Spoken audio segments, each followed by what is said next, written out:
It is true. That is the message I bring to Earth's millions tonight. It is true.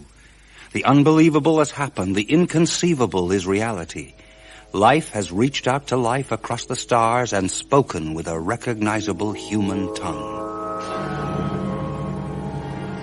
Frame of Deference by Rod Beecham.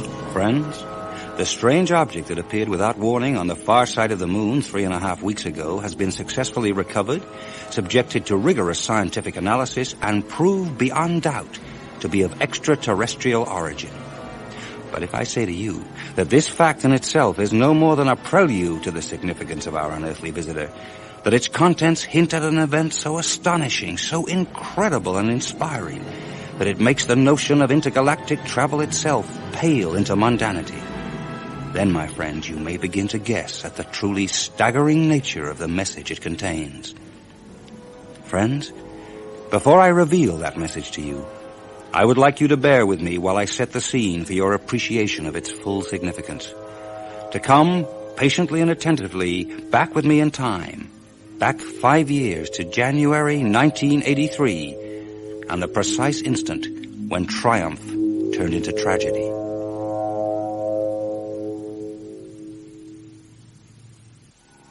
Earth Mother calling to Womb 7. Earth Mother calling to Womb 7. Billy, we have you in picture. You're looking good. You're looking great. You're looking A1 okay. Listen, you guys. Stand by to fire retro rockets in 1 minute. Listen, I don't feel so good. Take it easy, Billy boy. I feel terrible, you know, Charlie. Everything's fine. Everything's gonna be fine. Don't worry about a thing. What's wrong up there? Nothing's wrong. He's fine. You're fine, aren't you, Billy boy? Oh. He's fine. Okay. 20 seconds to firing. Commence countdown now. I really don't feel so good, Charlie. 19, 18, 17... Charlie! Hang 16, on in there, Billy. Hang on in there. Just 14, keep your finger on that precious button. 13, 12, 11... Oh, God. 10, We're all with you. You know 9, that, don't you, kid? We've all 8, got our arms around 7, you. Oh, God, I think I'm dying. 6, Billy. 5, 4, 3, 2, 1, 0... Christ. What? He didn't press it. Jesus. Billy, press the button. Press the button, Billy boy. Billy, will you press...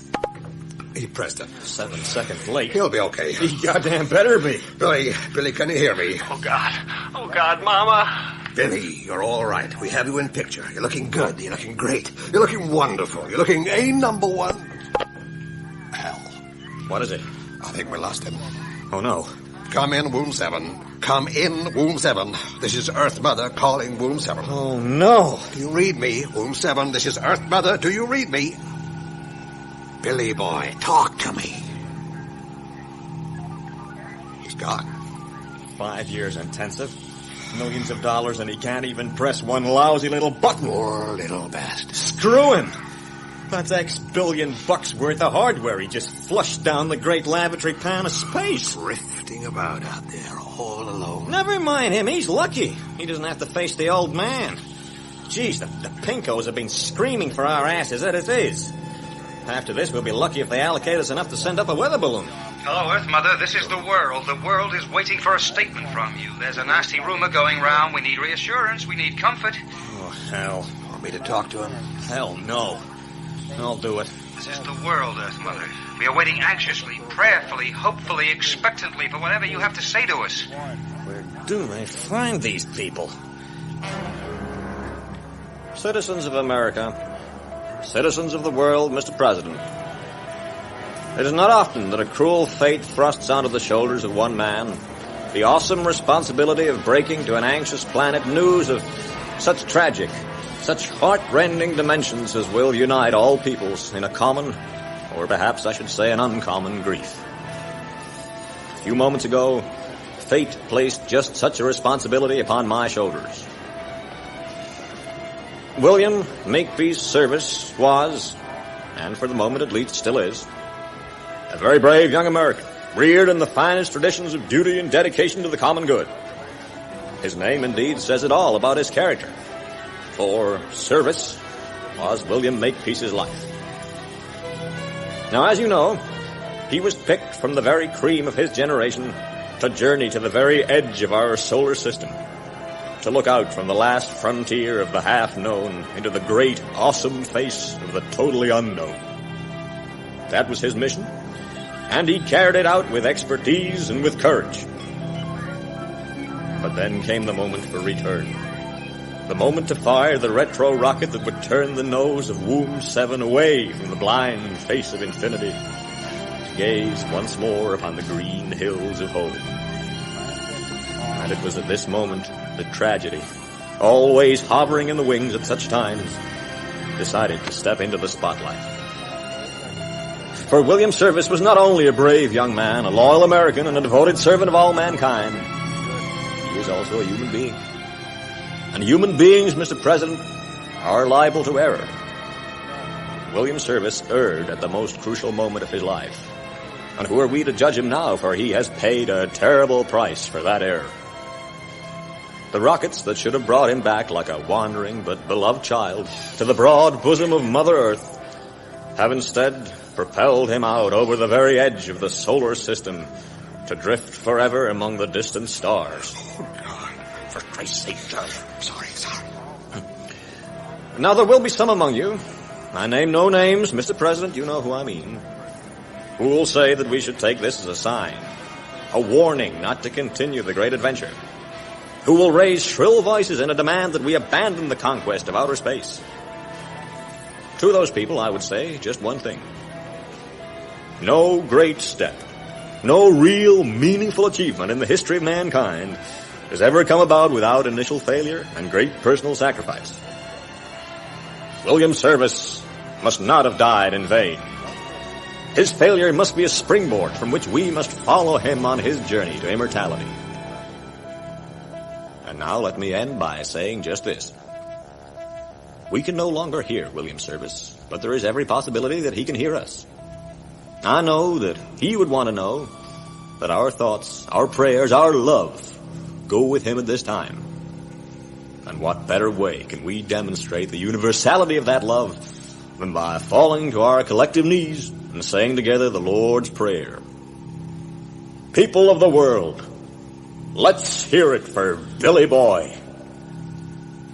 Our Father, which art in heaven, hallowed be thy name. Thy kingdom come. Thy kingdom come. Thy will be done on earth as it is in heaven. Give us this day our daily bread, and forgive us our trespasses, as we forgive them that trespass against us. And lead us not into temptation, but deliver. That's it.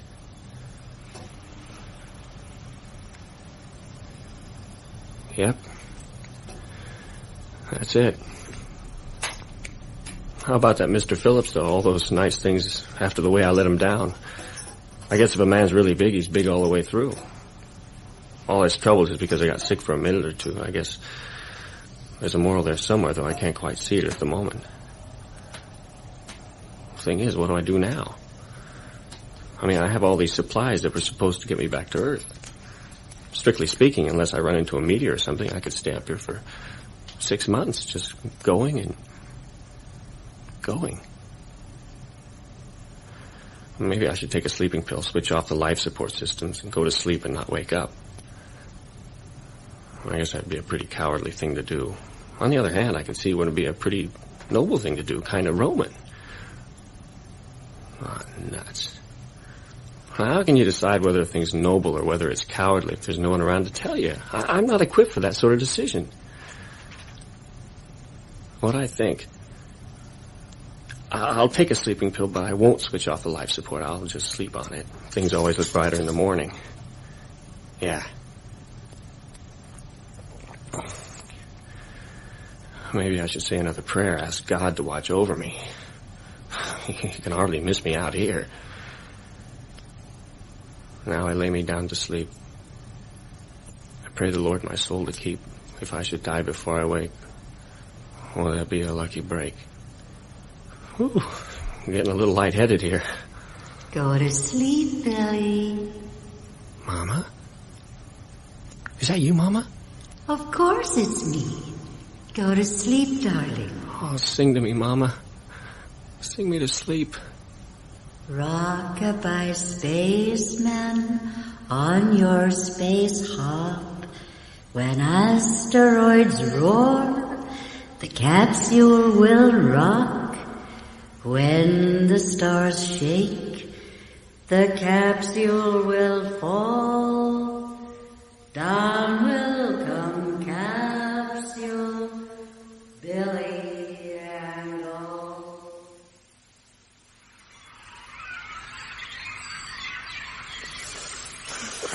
Don't. See, bro, stop doing that. Stop doing what? You know what. What?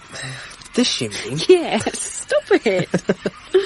Let me get it quite clear. This is what you want me to stop doing, right? See, bro, you're dreadful.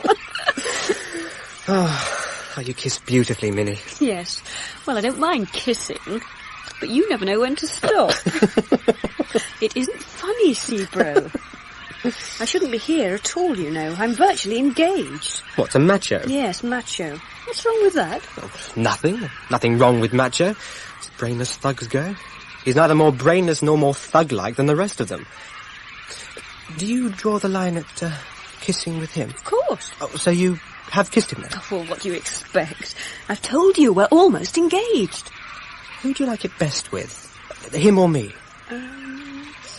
Minnie? Well, it's different. With you, it's all warm and jokey. He kisses with his mouth tight and hard, as if he was angry with someone. Yes, well, some women like that sort of thing. It is rather exciting. Oh, don't look like that. I'm confused enough already. Anyway, I must be going. Really? Yes. Better get back to Mummy and Daddy before they find out you've been spending the afternoon with. Minnie, how could you? How could you shame us by appearing in public with that traitor, that freak, that... What do they call me? Coward. They call you a coward. I told them you weren't. That was big of you. I said you weren't afraid to go up the mountain again. You just thought it was rather silly. I bet that delighted them. Anyway, you were wrong. I'm afraid to go up again. Yes, well, everyone's a bit afraid. Then how extremely stupid of them to go. Oh, Zebra. I love you, Minnie. I can't think why. I'm so stupid. Don't laugh. I love you because you're warm and kind. And because you don't pretend emotions you don't feel. And you don't hide the ones you do feel. Because... Because I'm stupid. Because you have the nicest, roundest, softest bottom on the whole of Nede. Zebra. All right, you have the hardest, hairiest bottom. Zebra. Do you honestly not believe... I believe in what I can see and what I can touch, nothing else. Oh, but that's nonsense. Not at all. What about happiness? You can't see happiness. No, but you can see happy people. If there weren't any happy people, happiness wouldn't have any meaning. Just as if nobody loved anybody, love would have no meaning. When there are no more happy people, there'll be no more happiness. And when there are no more lovers, there'll be no more love. Don't. What? You make me shiver. Come here. Oh, Zebra. What I can see, what I can touch. Zebra, stop it.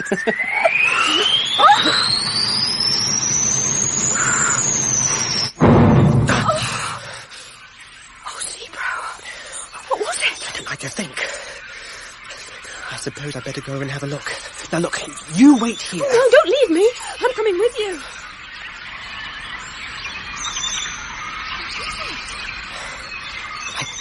I've never seen anything like it before. Neither have I. Well then, since it came out of the sky, and since neither of us have seen anything like it before, there seems to be only one logical deduction. Oh, that's silly. What? There are no such things as spaceships. See? Yesterday I'd have agreed with you. Today I see it, so I believe in it. You see it too, Minnie, but you still don't believe in it. Zebra, I honestly don't think this is the time for a philosophical discussion. Well, what should we do? Report it to someone, I suppose. How about your father? It's more or less in his province. Zebra, it's opening. Get down behind the bushes. It's getting out. Oh, it's going to be a monster. I know it is. Well, looks moderately normal. How can you say that? It hasn't got a face. I think that's some sort of uniform. Listen to the noise it makes. And why is it thrashing about like that? Perhaps it's in pain. Zebro! It's taking its head off!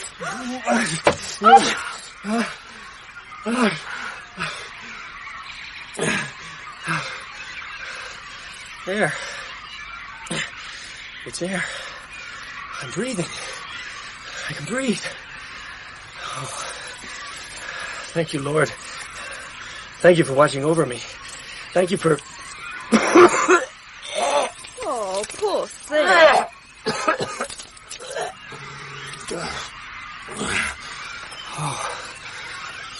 Oh. Well, I guess it just goes to show. The darkest hour, you know. There I was, only a few more minutes of oxygen, the Grim Reaper with his hand on my shoulder, and now here I am on another planet. Another planet? I claim this planet on behalf of the people of Earth and the good old US of A.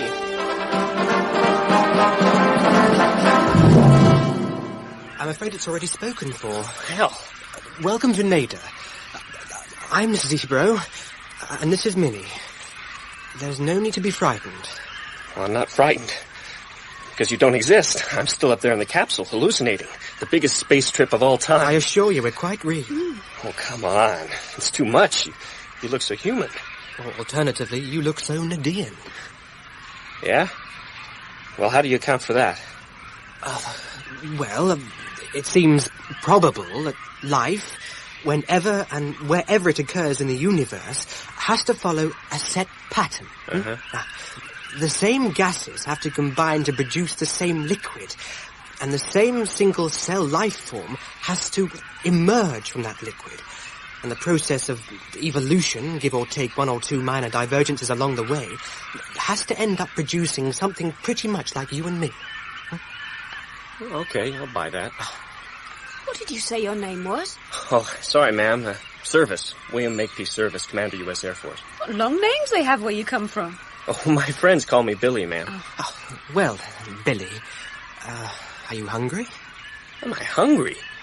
Can you imagine a year up there and the only way to vary your diet is to have the green pills for breakfast instead of the red ones?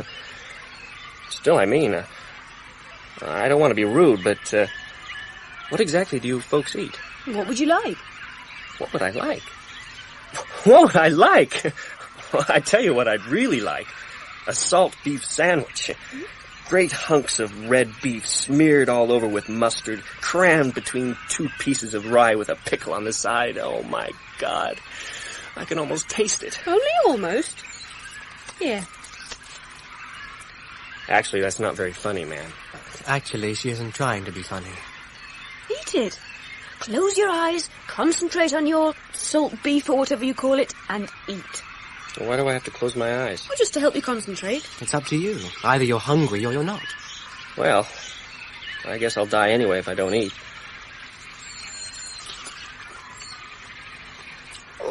I don't believe it. I don't believe it. I'm dead, right? If I'm not dreaming, I must be dead. Is it good? Is it good? Is it good? In all my life, I never... Oh, boy. Manny Leibowitz eats her heart out. What do you think of him? Well, I'm reserving my opinion. Oh, excuse me, ma'am. I was just so darn hungry. Here. What's this? Dessert. You mean it can make other things besides salt beef? Anything you want. What would you like? Well, I was just thinking, that would be too much. But when I was a kid, my old grandma, she used to bake this blueberry pie like you've never tasted in your whole life. She died when I was 11, and ever since then I've dreamed about that pie because nobody, not even Mama, could ever bake a pie quite like it. Well, go on then.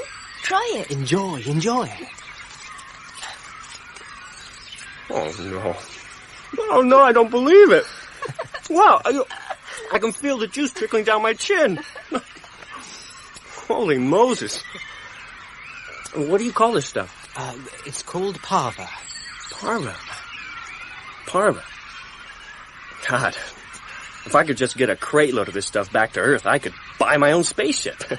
Yeah, can you imagine? From one end of the country to the other, Parva palaces. Parva, the miracle food. Never mind as much as you want for $5.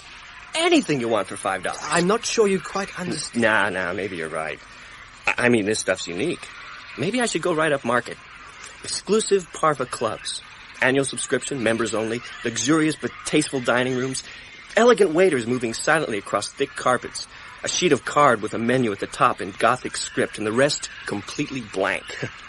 With a discreet bow, they hand you a gold-tipped pen. I think perhaps it's time I put you in the picture. You see... To save time, it's probably a good idea if I tell you what Seabro is saying. He's telling Billy how, here on the lovely planet Nede, we don't need money for food because the parva grows everywhere. And it's not only delicious, but also contains every vitamin and protein your body could possibly need.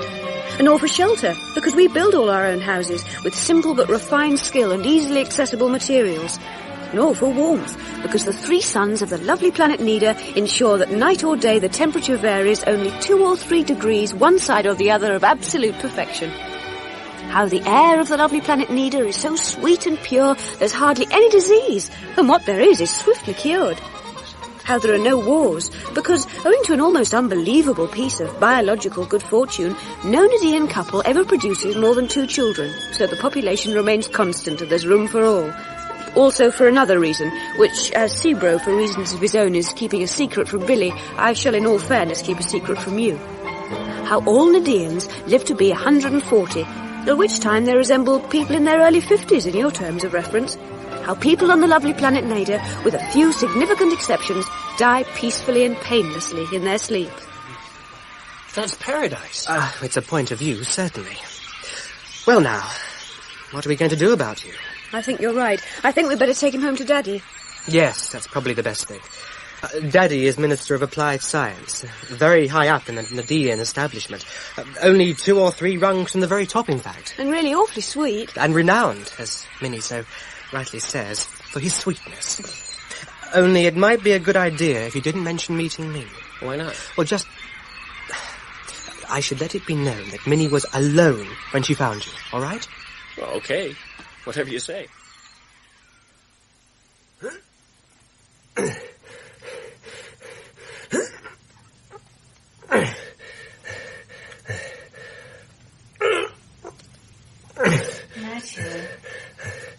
Nacho, how long are you going to go on doing that? You might at least let me come and join you. 92. 93. I could get underneath you. Or on top, even. That could really turn you up. Shut up, Nede. Oh, are you getting angry? Would you like to be? No, I wouldn't. I'm busy. Damn! What's the matter, darling? You've made me lose count. Oh, you'll have to start from 1 again, won't you?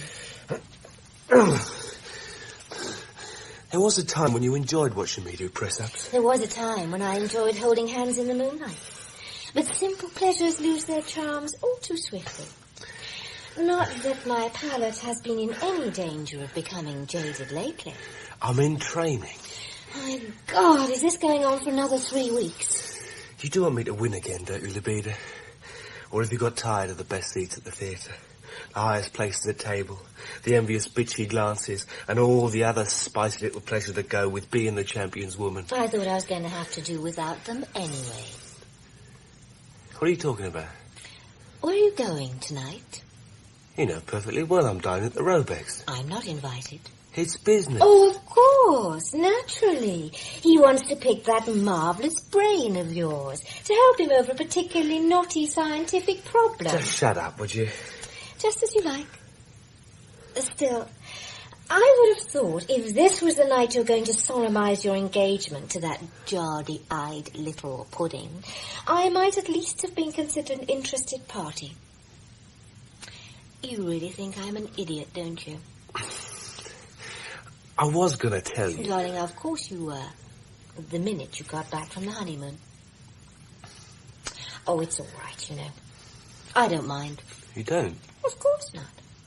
We all have to make our way in the world. You and I have only one asset. Our bodies.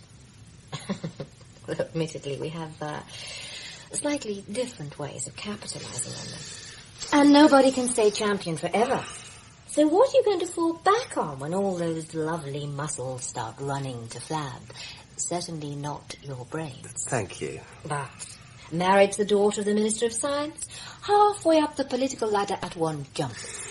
Wherever I go, I'll take you with me. Going to write it into the marriage contract, are you? We'll just have to be discreet, that's all. Possibly. I might have other plans. What? What do you mean? What other plans? Darling, perhaps you're right. Perhaps you'd better get into training. You seem to have so much riding on this particular competition. You would, wouldn't you? If I lost. At that door so fast your feet wouldn't touch the ground. Nigel, how can you say that? You know perfectly well I'd comfort you and pat your little hand and let you cry your eyes out on my bosom. Utter bitch. But everybody says what a perfect couple we make. My boy. Sir. My boy. Sir. I don't quite know what to say. Well, I guess I'm a bit stuck for a meaningful phrase myself, sir. So it is possible. Space travel is really possible. I guess so. Well. Oh, we worked it out in theory, of course, some 100 of years or so back. But it's so nice to have practical confirmation. Well, how come you never did it yourself, sir? Well, no offence intended, but we could never quite justify all that risk and expense for something that, apart from providing an interesting intellectual challenge, didn't really seem to have a lot of point to it. Yeah, but tell me, how long can you stay? I imagine you have a fairly lengthy itinerary. No, sir. You don't understand. My ship's a write-off. I can't go anywhere. My boy, how dreadful. Oh, your poor mother. Thank you, ma'am. Oh, but how lucky you landed safely. And how lucky our Minnie was there to find you. Weren't you frightened, Minnie? A bit at first. Of course you were. Well, my boy, you're welcome to stay here for as long as you want. As long as you want. And you couldn't be in better hands. My husband is one of the most influential men on the planet. Oh. We know everyone who matters. Well, that's real nice of both of you. It will be an honour for us, I assure you. Oh, Rebecca, dear, just one thing. Macho. Macho? Coming to Parva this evening. You've forgotten in all the excitement. Oh, quite. Perhaps under the circumstances... Oh, please. Any friend of yours is bound to be a friend of mine. Oh, boy. Oh, boy, oh, boy, oh, boy. Tell me, Billy, what is this blueberry pie you're so fond of? Well, ma'am, I guess it's what you'd call a sort of pie filled with blueberries. How interesting. Such a pity one can't convey the essence of a taste in words. Then we could all join you. What I don't understand, if you all eat parva all the time, how do you make a taste of anything? I mean, if you've never eaten anything else. But we used to grow all sorts of different foods there. 1,357 varieties, to be exact. Oh. And now the essence of all these foods, distilled in liquid form, is kept on file at the Institute of Science. As part of their education, every young Nede visits it once a week to add 2 or 3 new items to his parva repertoire. I see. What about this other stuff, this salt beef? Well, that's just beef, really, from a cow, you know. A cow? Oh, no. Something else we haven't got. Yeah, of course, the point is, we may very well have all these things under different names. Billy, I'll take you round the botanical gardens. Perhaps you'll see some cow growing there. Well, actually, sir, it's an animal. You eat animals? Minnie. Actually, you know, there's some pretty reliable evidence that sort of thing was practiced on this planet once upon a time. Oh, Father, that's just an old wives' tale to frighten the children. I've never mentioned it in front of you before, but you're old enough to know now. And as Macho is practically one of the family, there's a small room at the very top of the institute. The children are never allowed anywhere near it, and it's always kept locked. Only 4 of us have the keys. No one but the most serious of students is permitted over the threshold. Some of the tastes are in there. Father, you haven't. Purely in the interests of historical research. I think it's disgusting. Well, actually, you know, meat is very good for you. Full of protein. builds up the muscles. Ah! Sounds like your line of country, Macho.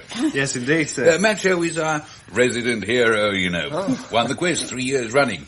Isn't that right, Macho? I was just lucky, sir. No, nonsense. Heroes make their own luck.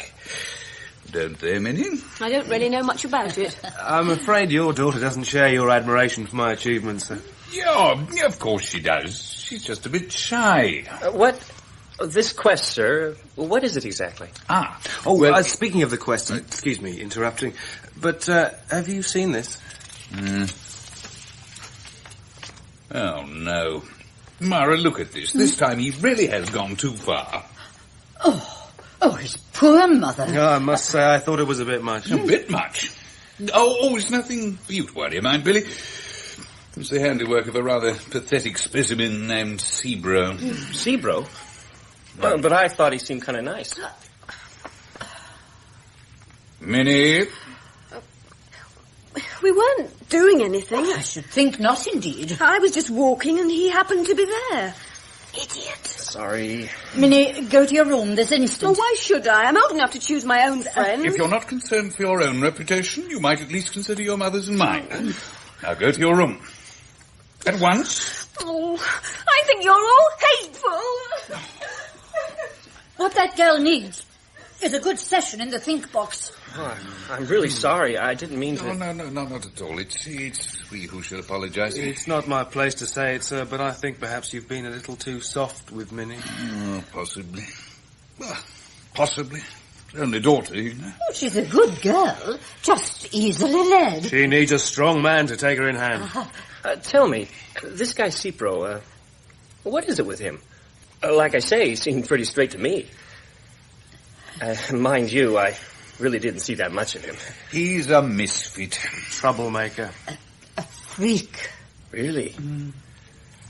Yeah. Well, I guess he did seem a little weird at that. Only goes to show. Impressive, don't you think, Billy? Sir? The council chamber. Do you have anything comparable on your own planet? Well, I guess it's a little small compared to what I'm used to, sir. Small? It's the largest building on Nede. My fellow ministers. Now then, Robeck, what's all this they're saying? Are you trying to pull our legs? No leg pull, I assure you, Momus. Billy, may I present Momus Madge, Supreme Minister of Nede. Momus, this is William Makepeace Service of the planet Earth. Well, it's not that I want to doubt your word, Robeck. Oh, of course not, of course not. But do you have any evidence to substantiate this rather remarkable assertion? Billy is my evidence. Well, yes. He looks remarkably Nedean to me. The vital statistics of every Nedean ever born are on file at the relevant ministry. If you care to check him out. Well, then, what can I say but welcome to Nede. Tell me, what do you think of our little planet? Well, sir... He thinks it's very little. Now, that's not fair, sir. I mean, from what I've seen, your scientific developments are truly remarkable. And your culture, too, I guess. But if you don't mind me saying so, industrially, you're third world. Third world? Well, this is all a little confusing. No, what I mean, sir, you have all this amazing technological knowledge, but... Well, you don't seem to put it to any meaningful commercial use. Well, for one thing, you walk everywhere. Yes. You think we should run, is that it? No, sir. But on my planet, we have these things called cars. Machines on wheels that you step into and they move along under their own power. Ah, you mean automotive. Oh, that's another little idea we worked out in theory 100 years ago. The point is, Billy, we decided that if we produce this machine... then everybody would want to have one. Well, can you imagine? A whole planet crisscrossed with huge lumps of metal whizzing this way and that at enormous speed. Can you imagine the consequences if two of them were to collide with one another? Naturally, I don't want to seem critical, and obviously nothing untoward has occurred on your planet as yet. But I'm afraid we consider it a very real possibility. Well, you could be right, sir. Still, not to worry.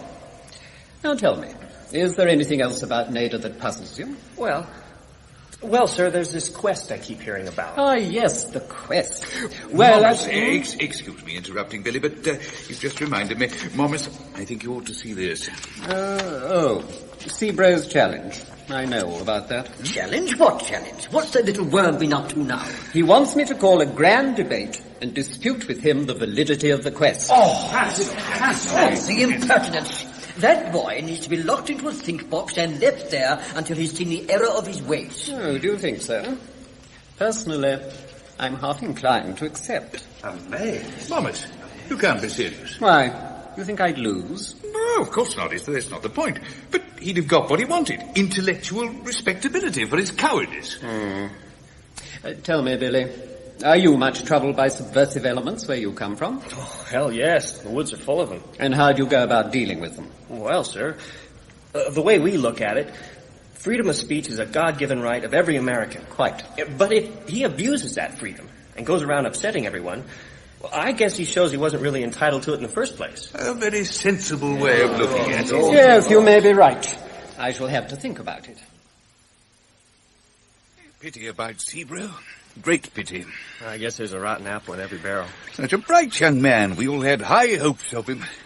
Until his first quest, of course. Tell me, sir, what exactly... Oh, look. There's Macho. Oh, yeah. Say, who's that lady with him? What's more to the point, why is the lady with him? Good morning, Macho. Good morning, Robeck. I've just been presenting our young friend to the council. Oh, yes. Libida, my dear. I don't think you've had the pleasure of meeting Billy, have you? Are you the spaceman? I guess so, ma'am. You must be very brave. Macho, I wonder if I could have a quick word with you. Well, actually, we were It just... won't take a minute. Now then, what's all this? I thought it was clearly understood that you were to break with Libida. Oh, I intend to, sir, I promise you. But I'm sure you appreciate these things have to be done tactfully. I've already begun to lay the groundwork. Don't think I don't understand your reluctance. Tell me, is it true that she... legs? Oh, yes, sir. Oh, yes. Extraordinary. Well, not only that, she... Parvali. Really? I wouldn't have thought that was possible. Oh, it is if you support. By that beast. However, that's neither here nor there. Well, you know what I mean. What concerns me is the future.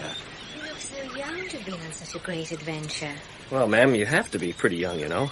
It's very important to be strong and healthy. Yes, you look healthy. Tell me, does everyone on your planet have such deep blue eyes? Well, it's a family trait, ma'am. All the services have blue eyes. Pure British stock. Originally. How interesting. Ma'am, are you related to Mr. Macho in some way? I'm his mistress. Oh, right. For the moment, anyway. It's rather a loose arrangement. Oh. Tell me, ma'am. Libida. Libida, right. Libida, this quest I keep hearing about. Oh, yes. That's just the sort of thing that would interest a man like you. Are you going to enter? Well, I don't exactly know. Oh, do, please. I like winners, Billy. And you look like a winner to me. Billy, time we were off. Billy, I'd like to see you again. Alone. Then you can tell me all about your planet. Sure, but where? When? I'll let you know. I think the minister is anxious to get home. Oh, right. Well, see you then. Goodbye, Libida. Goodbye, Billy. What were you whispering to him about? I was just asking him what it's like, where he comes from. Oh, yeah. Do they have any interesting customs? Any different ways of doing things? Bitch. Oh, Minnie, there you are. I've been looking for you everywhere. Have you? I wanted to apologize for last night. I didn't mean to get you into trouble. It wasn't your fault, I suppose. Your father's right, though, you know. You really oughtn't to hang around with that guy, Seabrow. Well, you liked him well enough yesterday. Yeah. Well, that was before I found out the kind of troublemaker he was. He's not a troublemaker.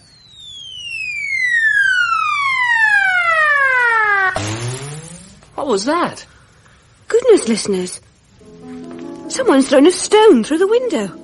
How fortunate we don't have glass on the lovely planet Nede. What is it, some kind of demo? There seems to be a note wrapped round it. Do they always deliver the mail that way? It seems to be addressed to you. Well, you certainly must make friends quickly. Oh, I think I know who it's from. Meet me at the western corner of the woods in an hour. Come alone. Wow. I have to go out for a while. Would you like me to show you the way? No, that's okay.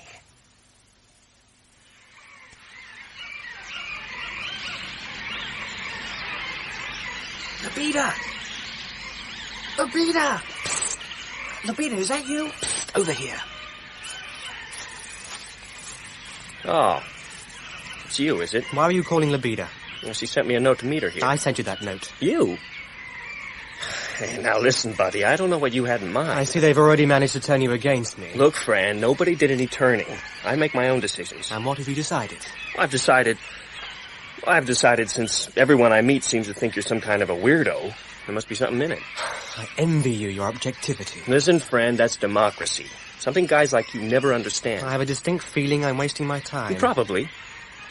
What was it you wanted anyway? I was hoping for your help. Help? In opposing this ridiculous quest. No, you got the wrong man, buddy. You mean you don't think it's ridiculous? No, I don't. This video was uploaded to the channel Thinking Out Loud. Please like, comment and subscribe to the Thinking Out Loud channel. Thank you. In what way do you think it's ridiculous?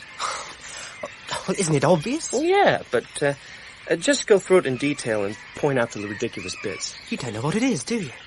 Do you? Okay, so tell me about it. Here, on the lovely planet Nede, all seems warm, temperate, hospitable.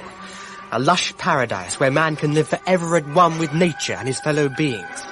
But there is, Billy, tucked away to the far north, an area as cruel and hostile, as savage as the rest of the planet is kindly. 60 miles of arid desert, where not so much as a stream trickles. And at the far side, a thick, vicious jungle that man can only crawl through on torn hands and bleeding knees.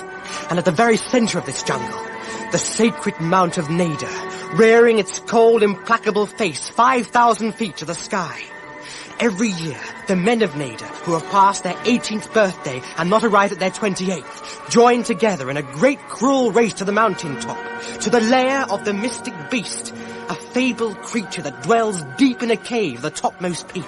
A beast that no one has ever seen except as a flash of purple and silver, moving at the corner of your eye.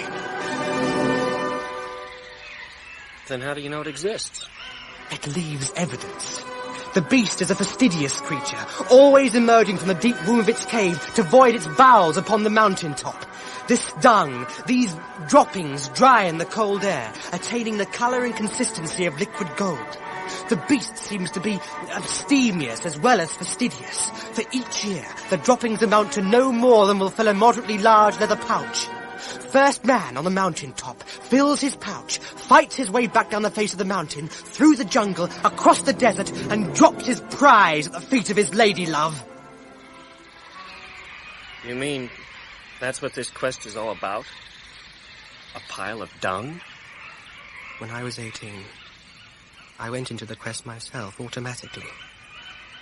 I struggled for the prize with the best of them. I managed to limp home, an honourable fifth. But my two closest friends weren't so lucky. They didn't come back at all. You mean people get killed? Every year. Out of the 400 entrants, between 15 and 20 never return. And as many again are crippled for life. Holy Hannah. And I called you a weirdo. I mean, I don't like to criticize other people's customs, but this is crazy. Exactly. That's why I need your help. Sure, but I don't see what I could do.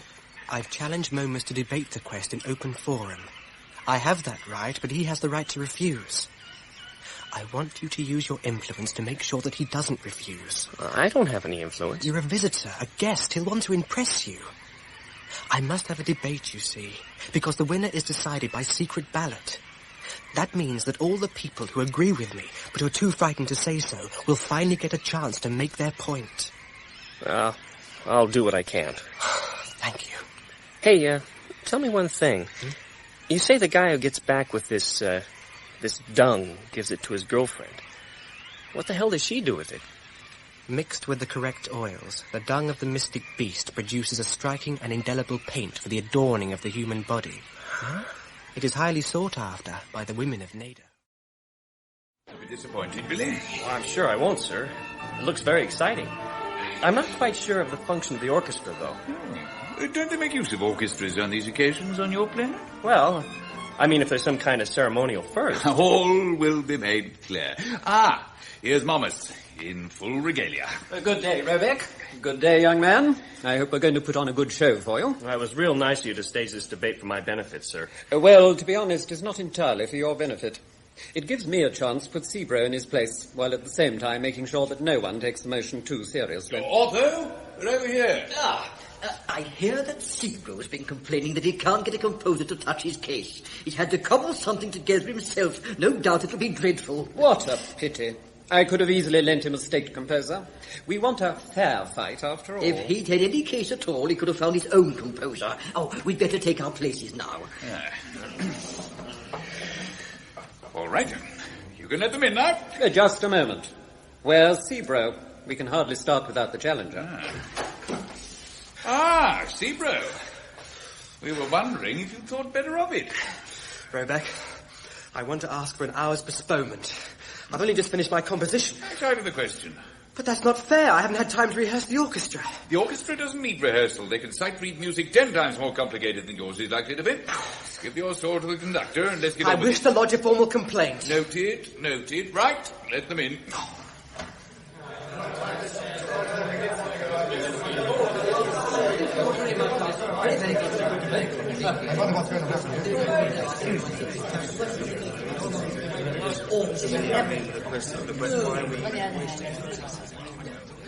Fellow citizens, as you may know, our respected and beloved Supreme Councillor Momus has done this debate the signal honour of agreeing to be a participant.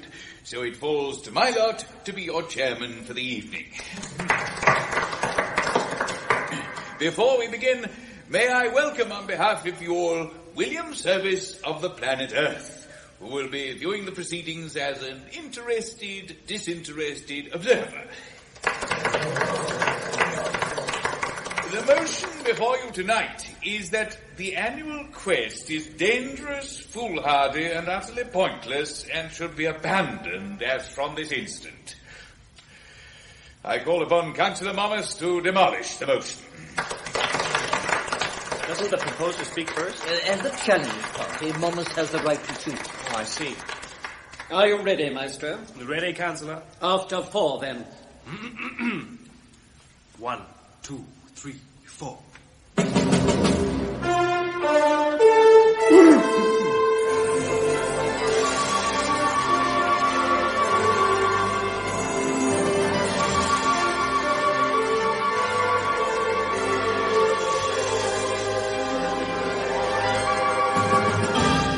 My friends, people, let us examine this motion as though it were a machine, the better to see what flaws we can find therein.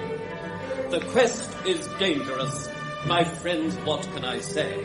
The quest is dangerous, but tell me, how would our friend have our young men test and refine their skill and strength and courage? You cannot temper without heat. You cannot purify without fire. We do not deny the danger of the quest. We glory in it.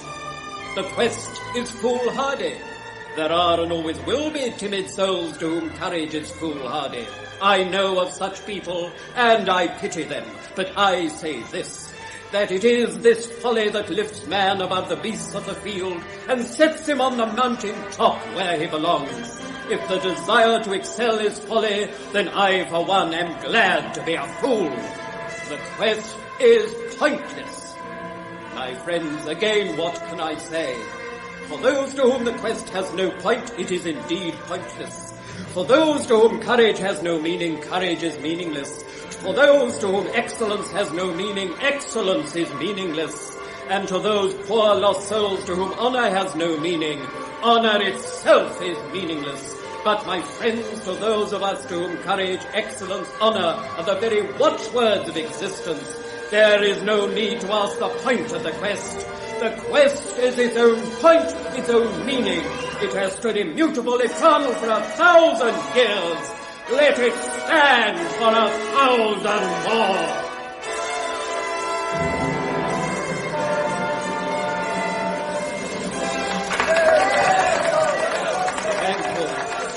Thank you, my friends. Maestro. Thank you very much. Well, Billy, what do you think? It was pretty uplifting, I guess, sir.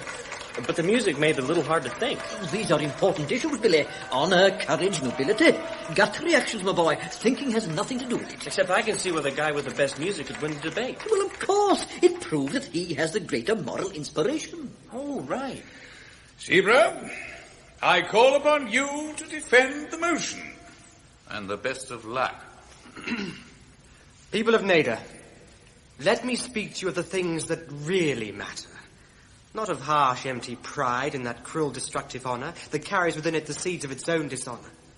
Let me speak to you of truth and love and beauty. Maestro, if you please. 1, 2, 3. Let me speak to you of work. Not the violent expenditure of energy in a senseless pursuit of a meaningless ideal, but work with a purpose, a meaning, so that it enriches your fellow man even as it ennobles you. So that at the end of the day a man may look back and say, I made this. This will endure. Let me speak to you of beauty. The beauty of purple leaves drifting across the face of the water as the 3 orange suns sink slowly in a green sky. The beauty of the call of the mojak as he wins his way homeward, echoed by the plaintive sound of a flute in a distant room. Let me speak of the warmth, the gentleness, the almost unendurable loveliness of woman. Let me speak of love, the love of friend for friend, of a father for his child, of a husband for his mate. And you would risk all this. Would you throw away all this in the vicious, insane pursuit of nothing at all?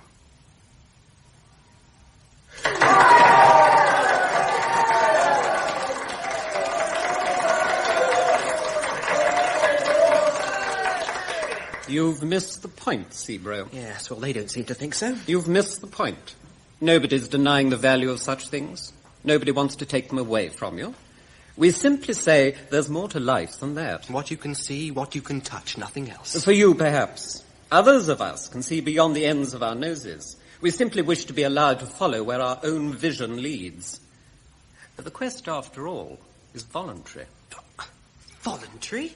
When every man who doesn't participate is made to feel a coward and a freak? If that's what he feels, doubtless there's good reason for it. Very well, then. I appeal to the stranger. What do you mean? Well, as you say, we are fortunate to have a disinterested observer, unbiased, unprejudiced, unconditioned. I merely wish to ask his opinion. It's completely without precedent. Well, naturally, since we've never had it before. Moment? I have no objection. Very well. Billy, I'm sorry to put you in a difficult position, but Seabrook gives me no choice. Would you be kind enough to give us your opinion on the validity of the quest? Well, sir, I certainly was deeply moved by Counselor Mom's speech. Where I come from, we believe in those things too. Honor, courage, the pursuit of excellence. I guess we think that without these things, a man isn't much of a man. But I have to say this, sir. We also believe that these qualities should be put to a useful and productive purpose, to the attainment of some worthwhile and meaningful goal. Not just a pile of shit. Mr. Chairman, I would like to request a brief recess. Granted. On what grounds? On the grounds that... On the grounds that the unprecedented calling of our honoured guest to act as arbitrator requires that I be given time to adjust my argument to the new circumstances. Exactly. But you didn't object. Exactly. So naturally I expect you to extend me the same courtesy. You're going to tamper with the witness. Nonsense. Anyway, he's not a witness, he's a judge. Judges can't be tampered with. This debate is adjourned for... 3 hours. For 3 hours.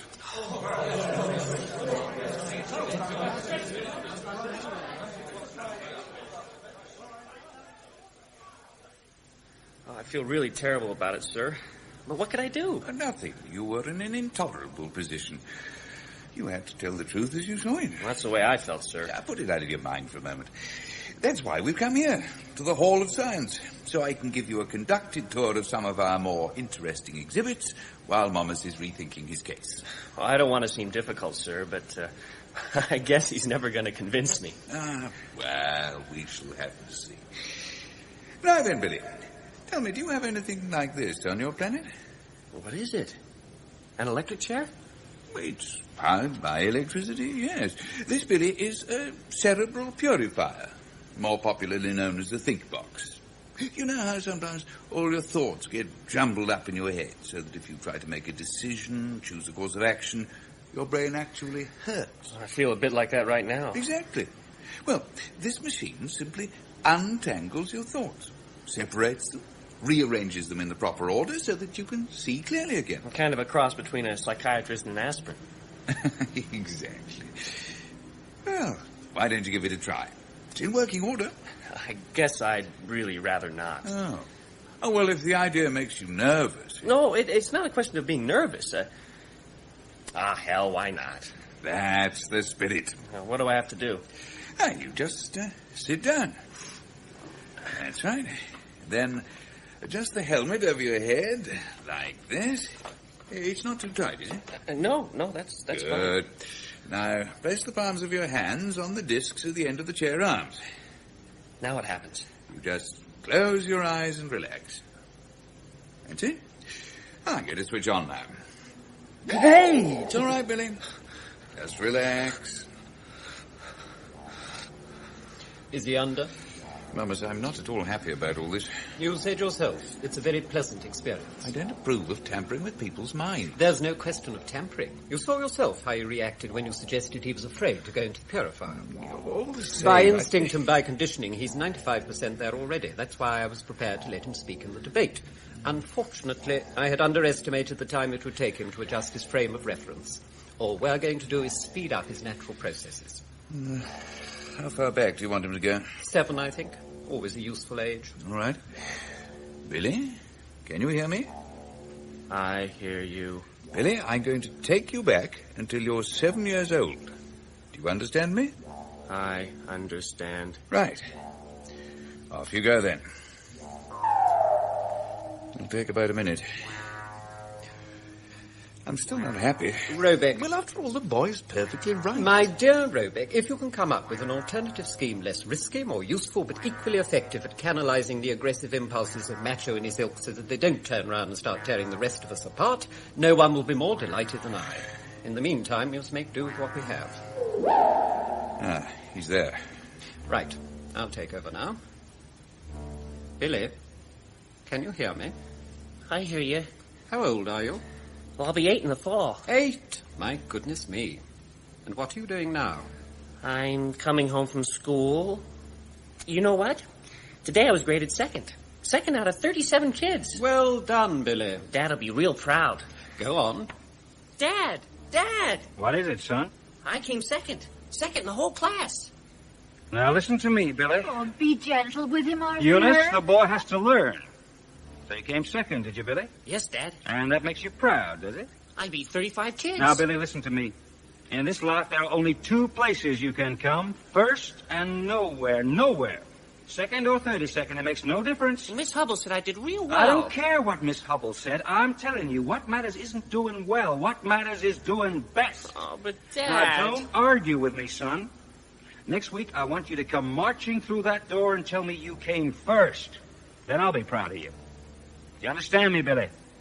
Yes, sir. Let's move on a bit. Take him to 16. All right.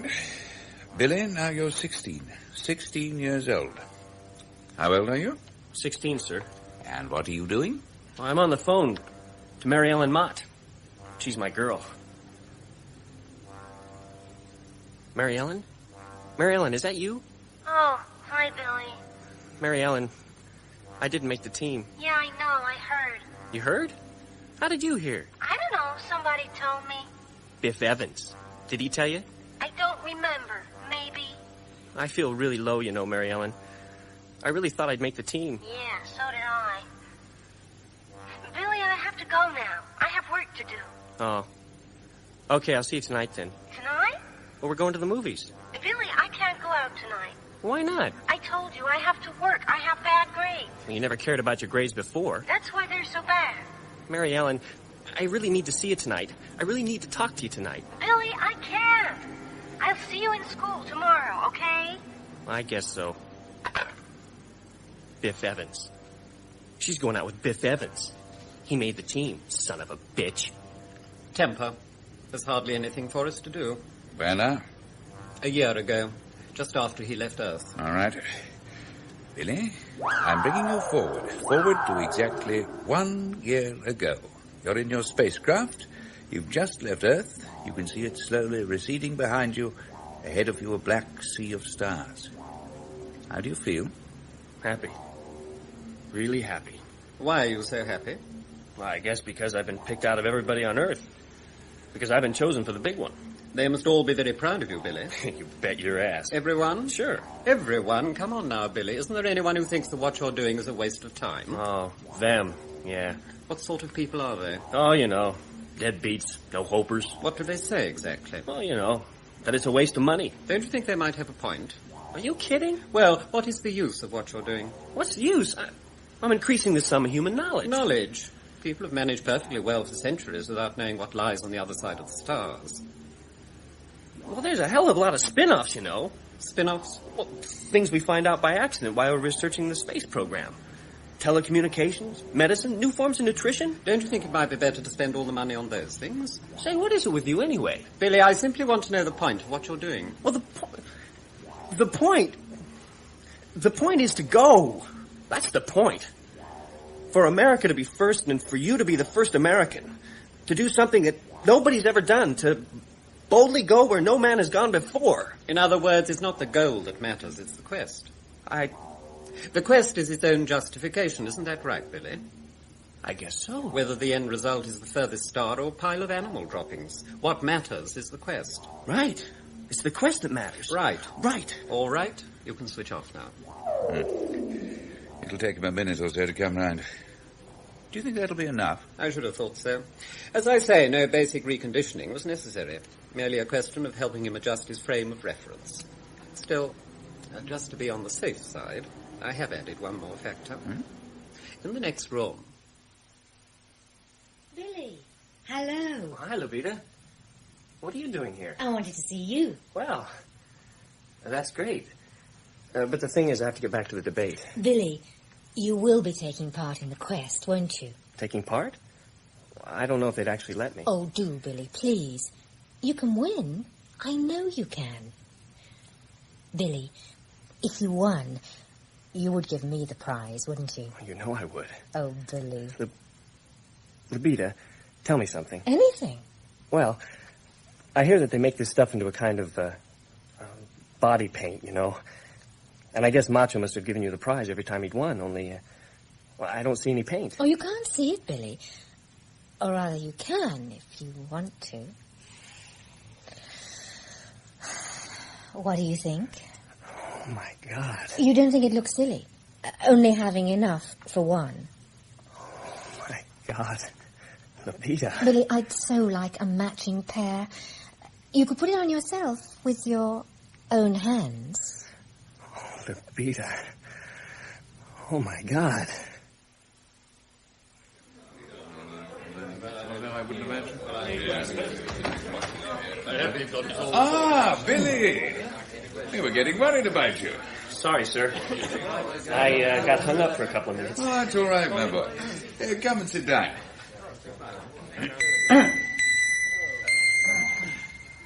Citizens of Nede, this debate is once again in session. Momus, are you ready to produce your new argument? More than ready, if it proves necessary. What do you mean if it proves necessary? We've been waiting here for hours. I merely wondered if during that time our young friend had had any second thoughts that might render my humble efforts superfluous. Why should he? Billy, where have you been these last 3 hours? Just wandering around the Hall of Science. You've had him in the think box. My dear Cebro, treating the slur on my personal integrity with the contempt it deserves, may I remind you that it takes at least 2 weeks intensive cerebral purifying to make so much as a dent in the basic personality. And we've had, what? 3 hours. All right, then. What do you think, Billy? About the quest? Do you think anybody would mind if I went in for it myself? Billy! Billy, the honor would be entirely ours.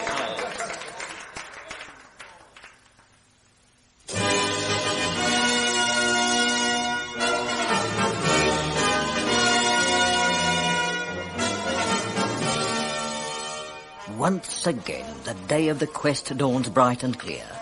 Once again, nature lifts her sweet head in blessing, and the 3 sons of the lovely planet Nede smile down warmly upon us. From where I stand atop the council building, I can see the starting line spread out before me like a great green billiard table, with the competitors in their highly coloured costumes moving to and fro like some of the competitors are exercising, tuning up muscles and sinews, bringing their bodies to the point of maximum readiness. Others sit quietly, meditating, concentrating all their mental and emotional energies for the task that lies ahead. Everywhere, there is a sense of eager excitement, of pawing the earth and sniffing the air. If a planet is to be judged by its young manhood, this is another proud day for the lovely planet Nede. And as I turn back and look over my shoulder, I see beneath an eager, laughing, excited crowd coming from every corner of the city to raise a cheer as starting time approaches for the 1,512th Great Quest of Nede. Minnie? Minnie! Zebro, what do you want? I must talk to you. I can't stop. I want to watch the start. Oh, Minnie, it's a farce. Oh, don't start all that again, please. You've been avoiding me ever since the debate. Why? Why don't you enter the quest? You might even win, and they'd have to listen to you. And if I didn't win? Well, at least you'd have proved you're not a coward. Anyway, I've been in the quest. Yes, once. Oh. Zebro! Zebro!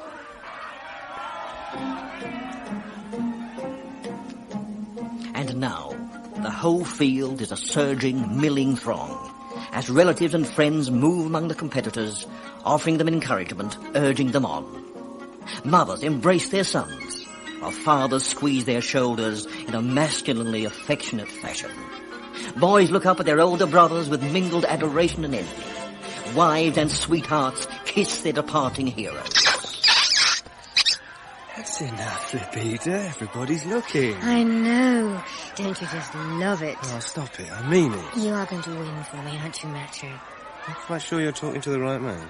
Don't be silly. It's you I want to win. You know it is. I think I should tell you. If I win today, I'm going to announce my engagement to Minnie. And how long do you think that little pudding's going to keep you from my bed? We'll have to be discreet. I'm always discreet. Hello. You're Billy, aren't you? That's right. I'm Rolly. I'm pleased to meet you, Raleigh. Oh, I must say, you're pretty fit. I'm in pretty fair shape, I guess. I'm afraid I'm not really up to this sort of thing. Haven't got the figure for it, for one thing. Still, mustn't let the side down. Right. Well, jolly good luck. And you. Oh, I think that lady wants to talk to you. Oh, Lupita. Hi. Billy, you are going to win for me today, aren't you? I'll do my best. Oh, do more than your best. Lupita, listen. I mean, well, even if I don't win, you don't have to stay with Macho, do you? Don't be silly, Billy. Hello, Oh, Billy. I'd better go. Hello, Here Billy. come your sponsors. What did that woman want? Well, she was wishing me luck, that's all. Oh, the nerve of the creature. I'm sure she has her good points, my dear. Anyway, Billy, we too want to wish you the very best of luck. We all do. Well, I guess this is as good a time as any to thank you for all the kindness you've shown me since I got here. Just in case, well, you know. Please, Billy. You know, I just want to say that I still love my own dad and mom, of course I do, but I don't think I could have found a better pair of substitutes anywhere in the universe. My boy. What's all that noise? There seems to be something going on over there. Ladies and gentlemen, a sensation. A surprise last-minute entry. An absolute sensation. You won't believe this, I can hardly believe it myself. The name of the last-minute entry is Zebro. That's right, Zebro. the sworn opponent of the quest, and everything it stands for, the man who only 2 weeks ago, in the very building on which I am standing, debated unsuccessfully with Supreme Councillor Momus a motion proposing his complete abandonment, has at this 11th hour come to his senses and is entering the race. And, oh, ladies and gentlemen, I wish you could see the warmth and generosity with which the crowd are responding to his decision. Surging around him, shaking his hand, slapping on the back, cheering him. If anything was needed to make this day perfect. Forgive me if my voice is a little choked, ladies and gentlemen. But if there's a more joyful spectacle than a lost Glock returning to the Narge, I don't know what it is. And now, the crowd falls silent. Sabro didn't make his noble act of recantation a moment too soon, for the race is about to start. The 1,512th great quest of Nede is about to start. The crowd draws back. The competitors stand motionless, all eyes grimly fixed on the distant horizon over which they will shortly disappear. And they're off!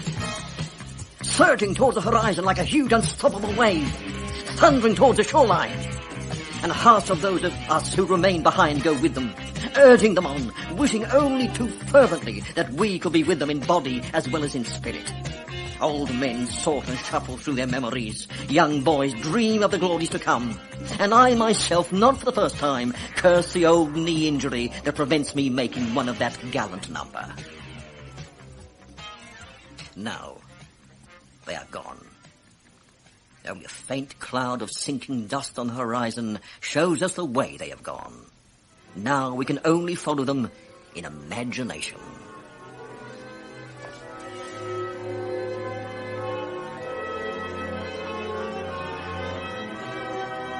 Day 1. The wasteland. A vast, eye-aching expanse of nothingness. Hard bare earth and broken stone that tear at the feet, send the unwary tumbling blindly to bruise and shatter shins and elbows. A harsh, raw wind, eating at damp flesh, picking up that sharp, dry dust, grinding it into eyes and faces. No water, except in the far distance, a full day's run away, a distant, mocking invitation. My ankle! My ankle! I think it's broke!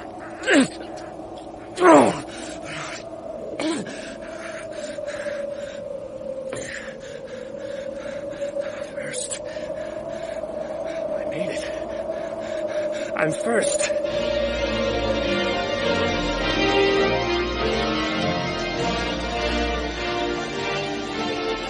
Now, where? Where? There it lies, gleaming dully in the pale sunlight. Journey's end, hero's reward, the crock of gold at the rainbow's end. Oh my God, it stinks. Never mind. There's a bit of smell after what I've been through. Okay, in you go. Bag full. I'll take that if you don't mind. Macho, come on, hand it over. What do you mean? I was here first. I got the prize. Yes. Now all you have to do is keep it. That's not fair. The rules. What rules, little Billy? What you can take, you can have. What you can hold, you can keep. Those are the rules. All right. Okay. But you gotta catch me first. Now, the descent. Even deadlier than the climb. Caution is thrown to the 7 winds in a wild, slithering scramble to maintain advantage. Billy, help me! Cipro! What? Help me! I'm stuck! My fingers are numb! What do you want me to do? Your hand! Give me your hand! I can't stop. Macho's right behind me. Billy, for pity's sake! I don't know. Billy, please! There are only 2 positions in this life, son. First and nowhere. I don't know, Dad. Billy! Billy! Oh, I gotta go. Hang on in there. You'll be okay. Billy! You'll be okay! What I could see, what I could touch. What am I doing here? Billy! Steve, bro! Don't look back, son. Only losers look back. I hear you, Dad. I hear you. I can't go out tonight, Billy. I have a heavy date with Biff Evans. He made the team. Not tonight, you don't. Tonight, I'm gonna make the team. And now a hush has fallen over the crowd. A tremulous hush of expectancy. For word has come in from our forward observers that two lone competitors have appeared in the distance. One, a slight, almost frail figure, staggering under the weight of the precious burden he carries. The other, a larger man, slowly closing on him, slowly narrowing the gap between them.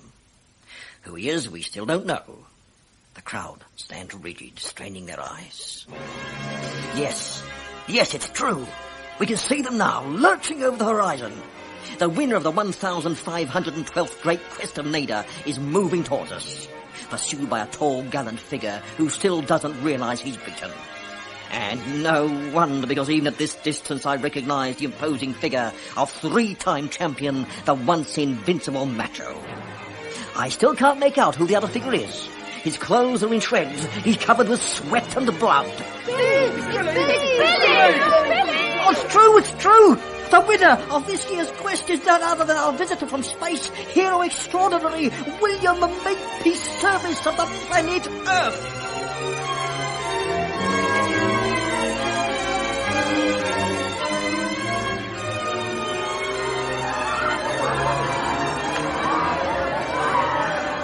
My boy! Oh, my boy, I'm so proud of you. I'm proud that you're proud, sir. Billy, what about... I'm sorry, Minnie. Oh, no. Minnie, he had some funny ideas, but at the end he was a real man. I guess he'd have wanted you to know that. Thank you, Billy. That's a comfort. Minnie, now that you're alone... What about me, Billy? Don't forget me. No one's likely to forget you, bitch. Billy, come with me. The crowd want to see you on the victor's podium. I came first. Mom, Dad, Mary Ellen, I came first!